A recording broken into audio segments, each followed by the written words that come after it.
think that's a bit, let's see. So generally speaking, subject, whatever subject is, the entity, let's say, or the X, which actually comprehends or knows Y. Okay. So that subject is at the ontological level, it is constituted by the world. It is part of the world, including social world. It's formed by. So that's a historical process. It's a social process. It's also a physical and biological process.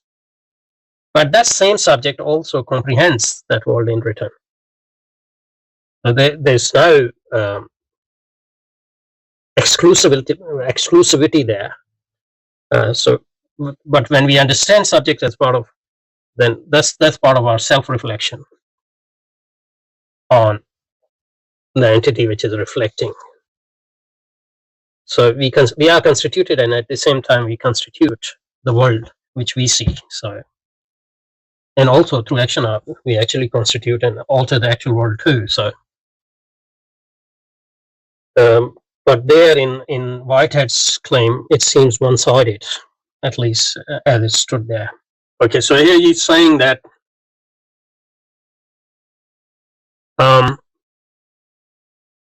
the seeds of Whitehead's epistemological realism are planted in these fundamental first move.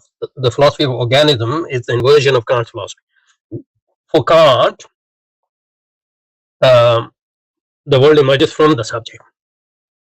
Not the world doesn't emerge from the subject, but the world, phenomenal world, emerges partly from the subject.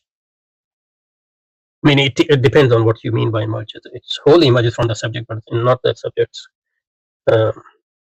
brings it out of nothing. It emerges from the interaction between the subject and the object, in a sense.